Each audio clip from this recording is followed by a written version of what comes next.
Hello YouTube, hello, and we're back, of course, as we always are. And today, we're gonna be talking about respect. Kinda. But yeah, today we're gonna talk about how to earn respect when your opponents don't really give you it. What does that even mean? So let me explain. Let me explain by showing it to you, actually. So when something like this happens, let's say you're just playing in the neutral, you just start playing and you're trying to use movement like you see a lot of the pro players or tournament players do. Whenever you watch Tekken tournaments, you see a lot of movement going on and you just want to do the same thing. Let's say you want to wave dash and you learned how to wave dash, so now you want to use it, or you want to forward dash and do stuff like this. But the moment you go into a game, something like this happens, you just do this and you get hop kicked. Right? For example, you just get hop kicked. Or there can be any other button, you just get disrespected. That's why it's called, getting disrespected. Right? They don't respect your movement. But why is that the case? That's what this video is going to be about. So we're going to talk about how to avoid the situation, how to actually earn the respect so they won't press these kind of buttons, to actually make your movement more effective. Like this kind of movement and your mix-ups more effective as well. So let's start. Easy answer to this is you have to punish their attempts to disrespect you or to challenge your movement. Right? You have to punish them. That's the easy answer. And that's the obvious answer as well. But the way you punish them can be very complicated. It can be very, very complicated. But so let me just demonstrate it. Right? So one, which is the easiest, it is the easiest but not easy, by the way.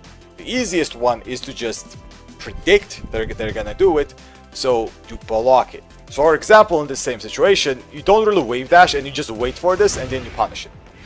Right? So this will require you to have frame knowledge, for you to know how minus something is that you blocked for you to punish it. Also, remember that most things that they will throw out will be punishable at least by 10 frames. Most things. So I would assume that you should be able to punish it.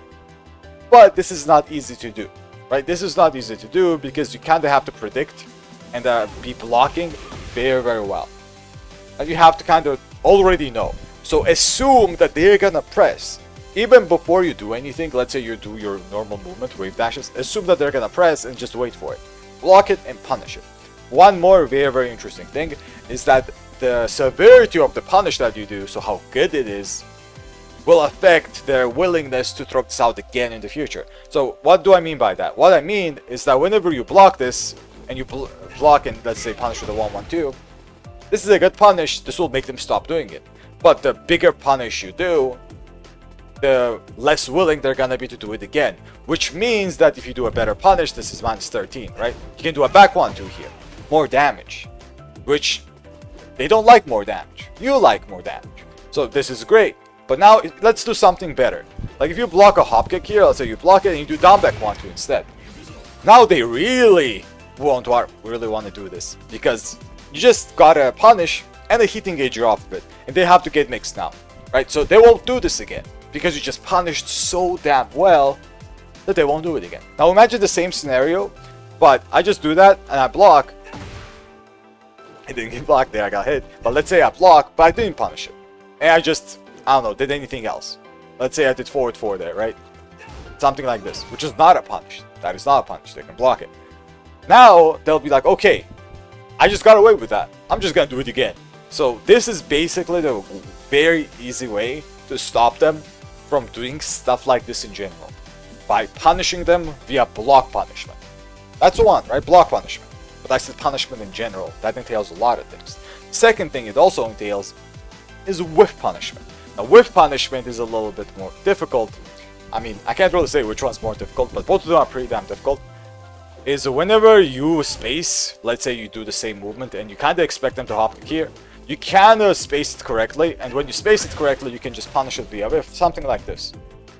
Right? It will be a little bit hard to do because it requires spacing, something like this, and then you have to react to the whiff and then punish via something. It doesn't matter what you really punish with, but punishing with a launcher is preferable because this is gonna be maximizing your punishment. And as already explained, the harder you punish someone, the better it is because they're gonna be less willing to do it again.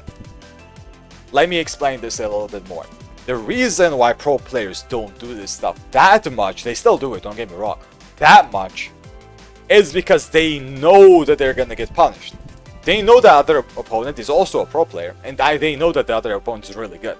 So if they try to, let's say, bait something like I'm doing right now, let's say I'm baiting a hop kick, they will get electric.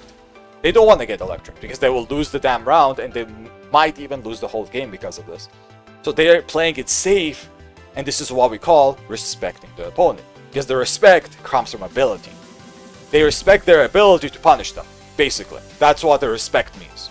If you want the definition of respect in Tekken 8, or Tekken in general, you respect their ability to punish you. It's the same when you play any other character and they do the same thing. Let's say Kazuya is wave dashing towards you, and you hop kick. You're gonna be way more comfortable to hop kick where they don't punish you, or punish you very low, than against a pro player, because you 100% know a pro player will whiff punish you with a launcher, or punish you perfectly. You 100% know that. That is the basis of respect, more or less. So these are the two ways. One is whiff punishment, well, block punishment, which is the first thing I mentioned. The second one is whiff punishment, right?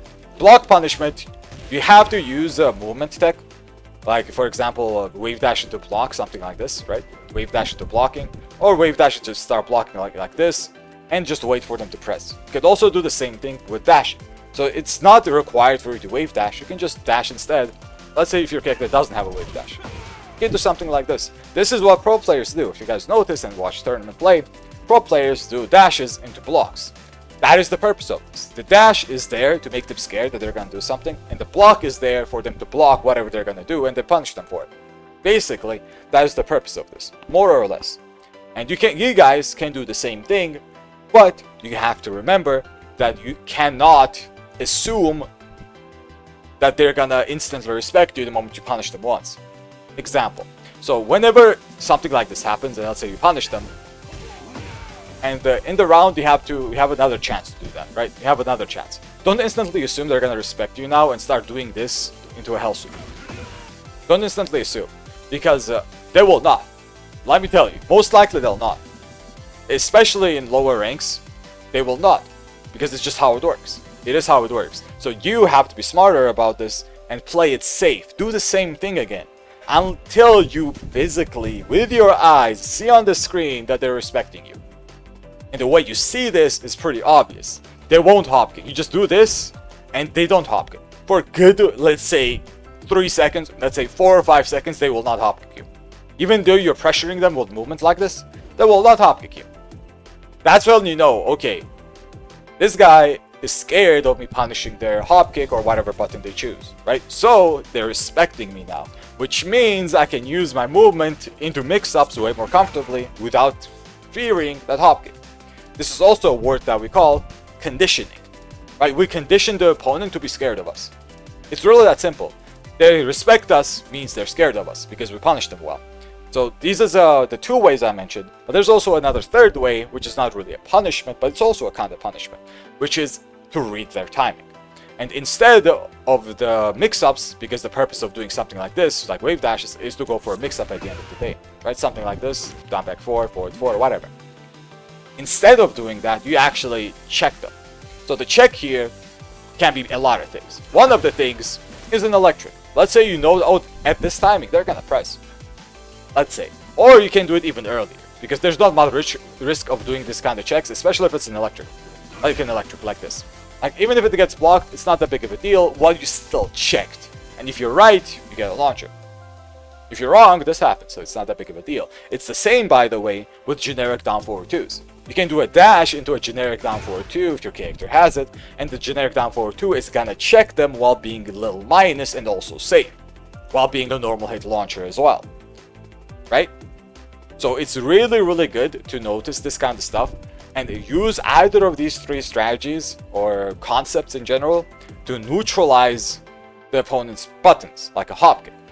And as I already mentioned, it's not always gonna be a hop kick that's gonna be thrown out. Sometimes they might panic and throw out something that's not really that good on block.